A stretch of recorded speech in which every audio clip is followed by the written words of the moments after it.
This video is brought to you by grape-flavored sparkling water, because it's the flavor nobody else likes, but it keeps me going. Hello friends, welcome to my channel Aaliyah Uncharted. I am Aaliyah, and I am coming at you from the floor to be wrapping up all of the books that I read in January and in February. January I read a whole 2 books, so it just made a bit more sense to wrap it up with February. So, 8 books total over the course of the last 2 months, and I'm excited to tell you about them. So let's just get started. So I mentioned this in my January TBR, but I like to start the year off rereading a favorite book just to, start the year on a good note, gain some momentum, that kind of thing. So this year I reread Red, White, and Royal Blue by Casey McQuiston. Again, this is a favorite book. This was 5 stars. And this is a new adult romance following Alex, the first son of the United States, and Prince Henry of Wales. And this is often pitched as an enemies to lovers, which I think is a slight mischaracterization. They don't really get along very well, but I wouldn't go so far as to say they're enemies. Anyway, again, they don't get along very well, and then they are kind of forced to fake a friendship for the sake of PR. And it gets to be a lot more serious than just friendship after a while. And it's so good, and it is just pure joy. I had so much fun rereading this. I had revisited passages in this since the first time I read it, but I hadn't reread the whole thing all the way through, and so it was just such a fun reading experience to revisit the entirety of a story, especially since this book is written entirely in Alex's point of view, and I really felt for Henry in some of the early parts of this book. But it was so much fun. I had such a great time rereading this, and I think it was the best way I could have possibly started 2021. So again, this is a favorite book, and it was great. The next book I finished, and the other book I finished in January, was Ace by Angela Chen. This is a pretty short nonfiction book all about asexuality. The subtitle says, "What Asexuality Reveals About Desire, Society, and the Meaning of Sex." And this was different from what I expected, but in a great way. So I expected this to be really just like dictionary definitions of asexuality and all the different identities along the spectrum and stuff interspersed with Angela's own experience. And it would be like kind of part memoir, part introduction to asexuality, which it kind of is, but it goes so much deeper into the social implications, the societal implications of asexuality and of understanding asexuality. What I really appreciated about this is that it delves into different, so issues isn't quite right, but just different aspects of society and how understanding asexuality can bring a whole new dimension to these social ideas, these institutions, etc. So this talks about, for example, feminism and sexual liberation, which, great. What happens when you are a feminist who is also asexual, and then it feels like your asexuality is in conflict with your idea of sexual liberation? It also looks at the intersectionalities of asexuality with race and with disability, and how those things can work together, because again, a lot of them, especially when it comes to disability, they feel like they are contradictory, or that they enforce stereotypes that aren't true.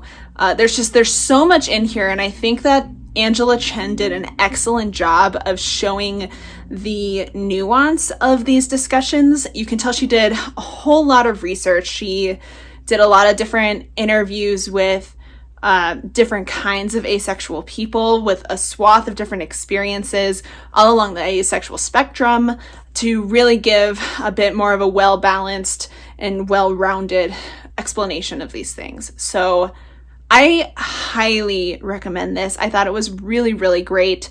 And while some of these things I knew in my head, I didn't have the words for them. And so having it put down in words so intelligently and succinctly was just really great to read, for me anyway.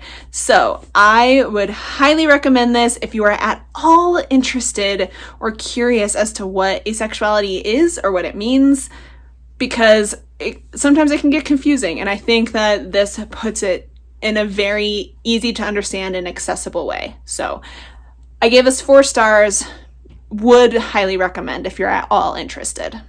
The next book I finished was Lair of Dreams by Libba Bray. This is the second book in the Diviners series, which is a young adult historical paranormal fantasy that is set in 1920s New York.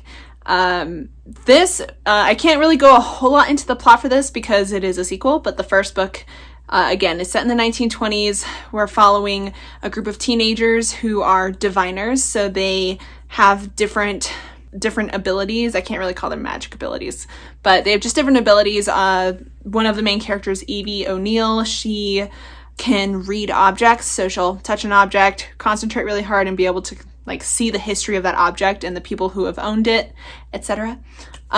This second book, we have a couple new points of view, which I really appreciated, especially Henry, who we met in the first book and I was really interested in, so I was very happy to get to know him a little bit better in this book. This one was particularly interesting because a large part of the plot in this centers around this new illness that is being spread throughout New York that originated in Chinatown. And so a lot of people are blaming the Chinese for a new illness, a new epidemic, and it felt so familiar, honestly. It was so interesting to read about people blaming the Chinese, both immigrants and national-born Chinese Americans and etc. Just anybody of Chinese or even just Asian descent for this epidemic that was really nobody's fault. And it was just so interesting to read that now in the 2020s, where there is also an illness that people like to blame on Asian people. So it was just, what a time to be reading this book. But I think that definitely added a new element to the reading experience of this for me, because one of the characters that we follow, again, is of Chinese descent, and it impacts her personally, and I thought that it was just... It's hard for me to say it was well done because this was written well before anything like COVID could have even been fathomed. But again, it just added a whole new dimension to the reading experience for this. So overall, I gave Lair of Dreams 3.5 stars. I still thought it was a really excellent sequel. I really docked I almost said points. I really docked stars just for the fact that it was kind of slow going for me at first, especially just kind of building up to what the plot was. And then it was just a really long book, and I just don't do well with long books. But I think once it really got its rhythm, it was really, really engaging. And I am really excited to get to the third book, because I know a lot of people liked both this book and the third book a lot. Those are the 2 favorite books in the series. So I will get to Before the Devil Breaks You eventually. We'll see. It took me over a year to get to the sequel. But yeah, so I enjoyed it, and I will be continuing on with the series at some point. The next book I finished was Elatsoe by Darcy Little Badger. This was a very highly anticipated book from 2020, so I'm really glad I finally got around to it. This is a young adult kind of paranormal fantasy, about our girl Ellie, short for Elatsoe, and she is 17, she is Lip and Apache, and she comes from a family with the ability to raise the spirits of the dead. So she has a pet ghost dog, and it's a great time. This is set in a world that's kind of like an alternate universe, where it's just like contemporary United States, probably just contemporary world, except there's also just magic everywhere. So you've got your cell phones, you've got in and out, but then there's also vampires and fae that are just there. It's just kind of an extra just part of life, which was a really interesting setting for this story. So this story is following Ellie, and she is visited by the spirit of her cousin, who tells her that he has been murdered and he wants her to go protect his family and get justice for him. So that is exactly what she does. She enlists the help of her ghost dog and also her friends and family, and they set out to go and figure out, who killed her cousin and how did he get away with it. So that is kind of the basic premise for this. Again, there's stuff like vampires and stuff, which make this story really interesting. Some of my favorite parts of this were just the folklore that was woven into the story. So a big part of this is Ellie's sixth great grandmother, who she just calls Sixth Great.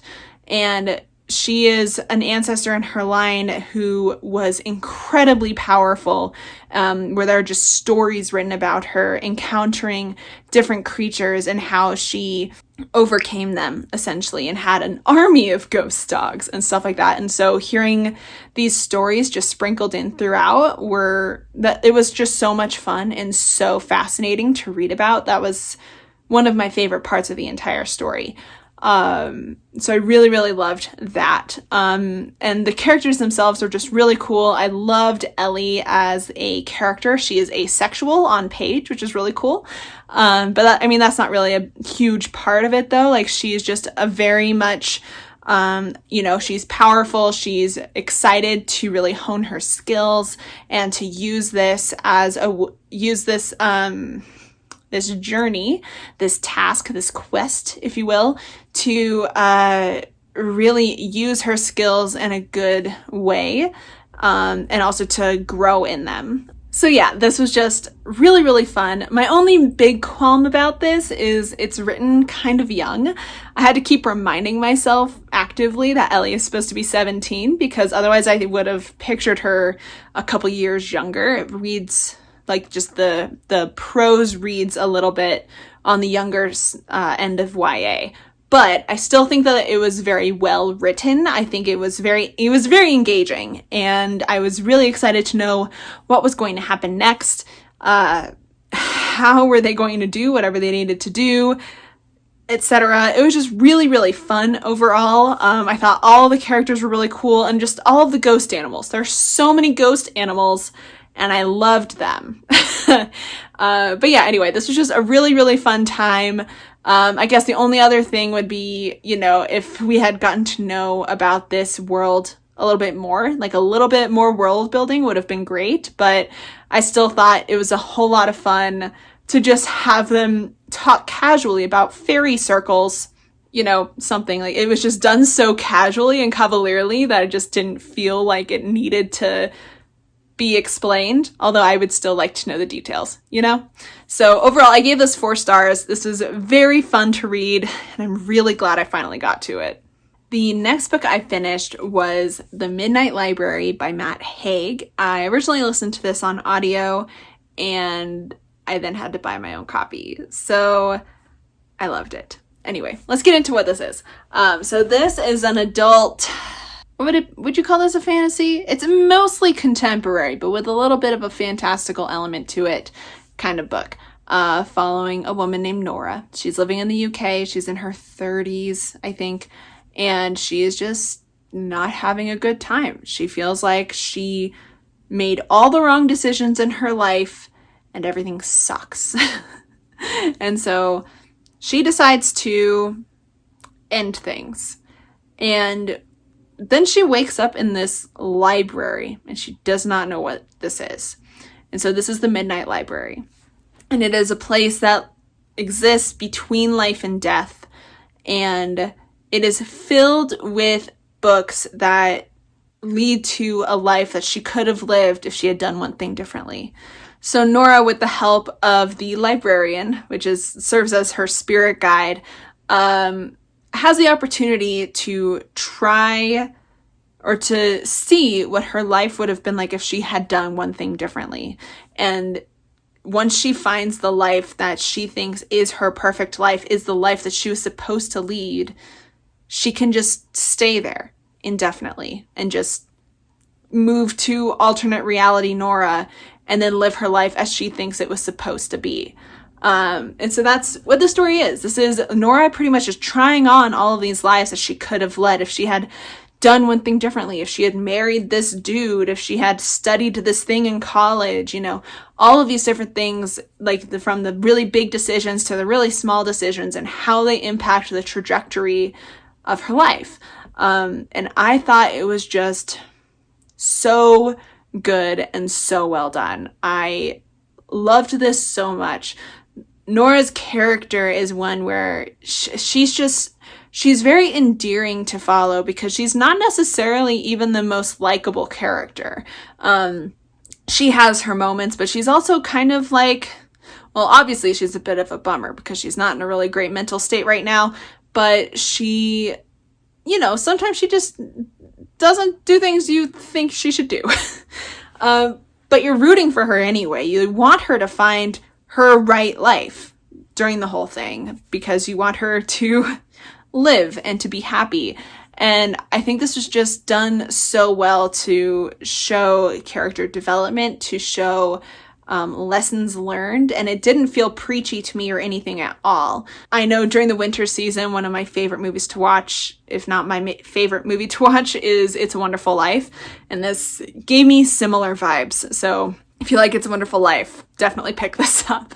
But I loved it, and I loved seeing all of her different lives that she could have led and having her learn from the experiences of trying on these different lives, and then also recognizing that, you know, every life is going to have its pitfalls. Every decision, while it may have led to something good, there are going to be some consequences or some negative effects you can't anticipate. I just thought it was excellent, and I loved it a whole lot, which is why I bought my own copy, and I gave this 5 stars. So I would highly recommend this. If you couldn't tell, this has major trigger warnings for suicidal ideation and attempted suicide and depression. So be careful with yourself if that is something that you need to not read about. But if you're okay with reading anything like that, I highly recommend reading this book because I really, really, really enjoyed it. The next book I read was Such a Fun Age by Kylie Reed. This is an adult contemporary fiction novel following Amira. She is a 24-year-old Black woman who is not entirely sure what she's going to be doing next. She got her college degree and she's just kind of still figuring her life out. So she works a couple part-time jobs, and one of them is as a babysitter for a local white family. We also have Elatsoe, who is the mother of the family that Amira works for, and she has a young daughter named Briar. I think she's like 2 or 3, so she's like a toddler. And so these are like the 2 main women that we're following in this story. And the story starts out with Amira being called in by Alex late at night for like a last minute, can you please watch Briar? We have to deal with a situation and we want her out of the house. So Amira does. Amira goes, picks up Briar, and they decide to kill time at a grocery store. And while they are there, Amira gets confronted by the police for being suspicious because they think that she stole the toddler. That she was like trying to kidnap the toddler, essentially. And this is like the inciting incident for the rest of the book. So we're following again Amira and Elatsoe, and then there's also a man named Kelly who is at the scene when this confrontation at the grocery store happens. So this is a book about performative allyship, about racism, and also how people can have blind spots to their racism, especially if you are a liberal white person who does not consider themselves racist at all, how you might still do racist things without even considering it, without even understanding what you're doing. There's just a lot about the just like nuances, microaggressions, that kind of stuff in here to like just like make you think about these things. Because both Kelly, the man who was at the grocery store, and then Elatsoe, they're both white and they both try to help, but they don't necessarily do it well.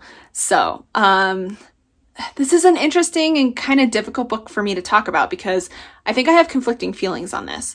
Merit-wise, I think this is well done. I think that it achieved what it set out to do.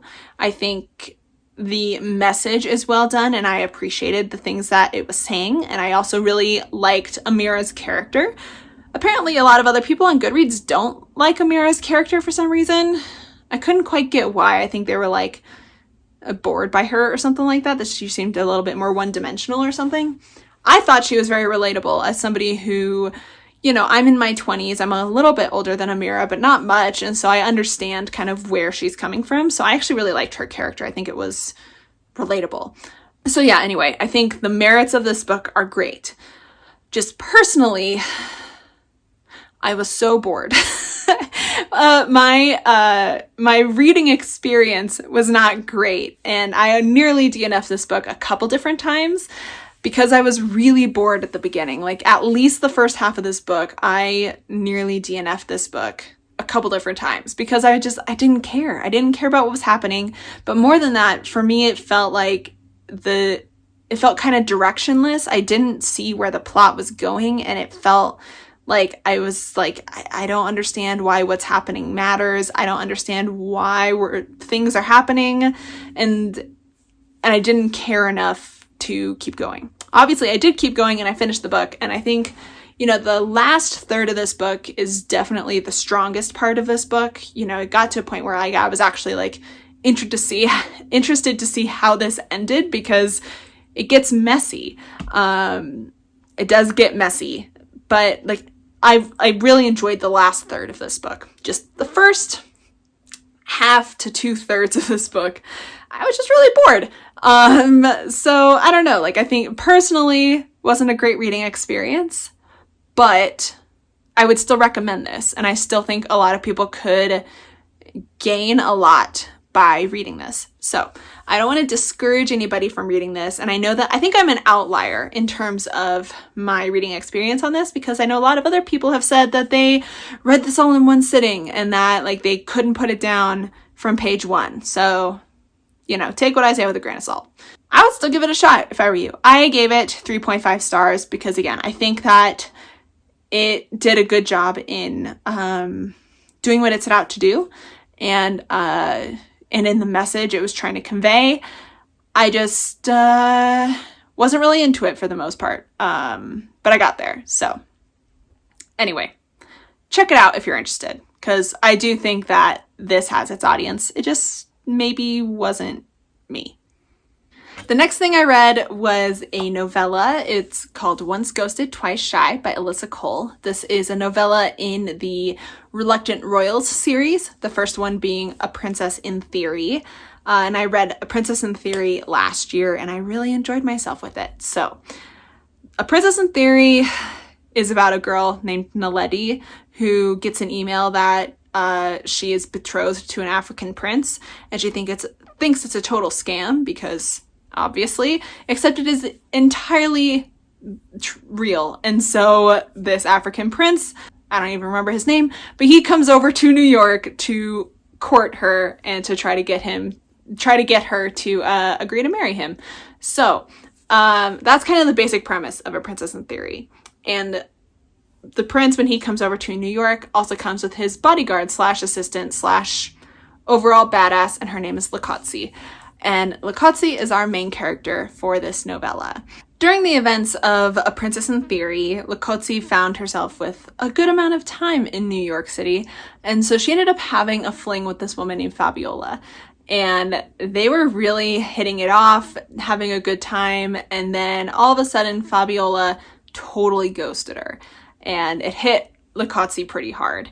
And so now we are after the events of A Princess in Theory, and Elatsoe finds herself back in New York, and she's trying very hard to forget Fabiola and to start afresh, which would be a lot easier if she didn't run into Fabiola on the subway. So this is kind of a second chance romance where, you know, Fabiola and Elatsoe reconnect and figure out what happened and see what they may want to do moving forward. And it was so much fun. I loved this. I loved Elatsoe's character in the first book. She was probably my favorite character in the book, honestly, because she's just such an interesting person and she's just a total badass. And so I loved that she got to have her own book in the series, even if it was just a novella. Also, her relationship with Fabiola is so playful and fun. I think that they really complement each other well. And I have to say, Lakotzi's game is just off the charts. Like, there were a couple times where I was just like, oh my gosh, she's something else. It was so fun, so entertaining. If you're looking for a nice and easy female-female romance, this is where you need to go. I guess you technically should know the events of the first book in the series. So if you have read A Princess in Theory, please read this novella. Or you could read this novella after getting spoilers for A Princess in Theory, I guess, if you wanted to. Because those characters don't really show up. Anyway, just read this. It was so much fun. I gave this 4.5 out of 5 stars. I just had so much fun with this. So would 100% recommend. The last book I read in February was Black Enough or edited by Ibizaboy. This is an anthology of 16 short stories of being young and Black in America. So there's a long list of authors here, and this was a really interesting collection. I definitely had some stories that I enjoyed more than others. Let's just really quickly give you like my top 5. I really liked the first story, which was Half a Moon by Renee Watson. And then also Black Nerd Problems by Lamar Giles. Samson and the Delilahs by Tochi Onyebuchi. Wild Horses, Wild Hearts by J. Coles. And Kissing Sarah Smart by Justina Ireland. Those are, I think, probably my top 5 from this collection. But I think overall they were all really good. I think that this was a fun collection because I think the prompt was literally just being young and Black in America. So we had a really a wide variety of story types and also storytelling styles. So we had most of these stories in third person. We had a handful in first person. I think it was in second person, which was really interesting. Also, most of these were contemporary, just like general contemporary fiction, but there were a few that had like a fantastical paranormal element to it. So there was definitely something different in all of these. And like some of them were historical, some of them were not. There was just a wide range of different kinds of stories in here, which I thought was really cool. My main problem with this is not a problem with the book. It is a problem with me because this made me realize I don't like short story collections.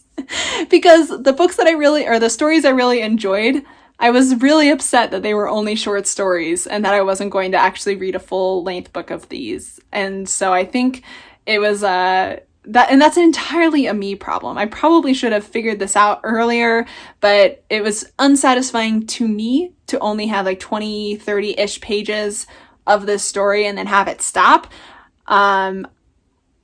This is entirely a me problem.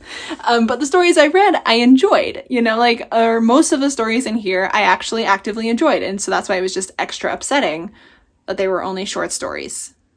So now I know to maybe not pick up another anthology. But I am really glad that I read this because it introduced me to a couple new authors. Like a lot of the authors in here I had heard of before, but some of them I had never heard of before. So this was a good way to get to know new authors, which is like the main reason I think people suggest reading short story collections anyway. So anyway, I think this was a really well done collection, a well curated collection, and I would highly recommend it if you actually like short stories. Or if you want to get kind of a taster of a bunch of new Black authors, this would be a good way to do it. But yeah, so I give this 3 stars because I'm stupid and don't like short story collections apparently. But I also think, if I actually averaged out what I thought of all the different stories, it would probably be around a 3 anyway. So whatever. But yeah, I would still highly recommend this. Especially if you actually like short stories. It just happens to be that apparently I don't. And oh well, it is what it is. Okay, so that is it. Those are all the books I read over the course of January and February. I would say I had a pretty decent 2 months. I found a new favorite book and I didn't read anything less than 3 stars. So I will count this as a win. But yeah, if you have read any of these books, please hop down into the comments and let me know what you thought. If you agree with some of what I said, if we have differing opinions, whatever, come down and chat with me. I would love that. But yeah, if you liked this video, please hit that like button and hit that subscribe if you would like to see more from me. But otherwise, that is all I have for you today. So thank you so much for stopping by and hanging out with me. I really appreciate it, and I will see you in the next one. Bye.